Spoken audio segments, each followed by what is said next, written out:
এই অসহায় পাগল বাবাটা বসে আছে। এই ভাইটা ডাকলো, এদিকে আসেন, ভয় নেই, না না যাবো না, এদিকে আসেন। এই ভাইটা এই বাবাকে ধরে ধরে নিয়ে আসলো, পাটি বিছালো, আর তারপরে একটা টুল নিল, বলল বাবা এই জায়গা বসেন।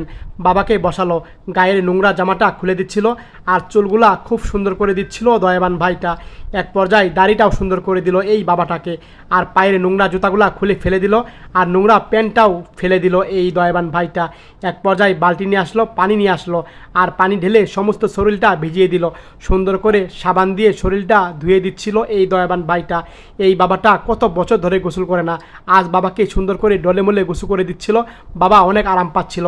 এক পর্যায়ে সমস্ত শরীরে শ্যাম্পু সাবান দেওয়া হয়ে গেলে সমস্ত শরীরে পানি দিয়ে ধুয়ে দিল এই ভাইটা, গামছা দিয়ে মুছে দিচ্ছিল হাত পাগুলো, নতুন গেঞ্জি পরিয়ে দিল দয়াবান ভাই, নতুন প্যান্ট নতুন জুতা পরে দিল, আর তারপরে স্প্রে দিয়ে দাঁড় করালো, ফুলের মালা গলায় দিল, আর বলল বাবা একটু ডান্স করেন।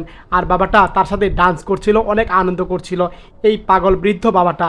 এক পর্যায়ে বাবার সাথে হাতে হাত মিলালো, আর তখন ভাইটা আর একটু ডান্স করে, আর তখন বাবার জন্য একটা টেবিল নিয়ে আসলো, টেবিলের উপরে সাদা কাগজ বিছালো, আর তখন খাবার নিয়ে আসলো, আর খাবারগুলো এক এক করে কার্টন থেকে বের করছিল। বাবার জন্য নিয়ে আসছিল পিজা, সবাই এখন পিজা খাবে। আর তখন এই দয়াবান ভাইটা নিজের হাতে এই বাবাকে প্রথম পিজাটা খাইয়ে দিচ্ছিল। বাবা তৃপ্তি সহকারে পিজাটা কামড় দিল, আর পিজা খেলো। আশেপাশে লোকজন ছিল, তারাও পিজা খাচ্ছিল। এই বাবাটা এত সুন্দর খাবার কখনো খায়নি, আজ প্রথম খাচ্ছে। সত্যি এই দয়াবান ভাইটার জন্য ভিডিওটা অবশ্যই শেয়ার করে দিবেন বেশি করে সব।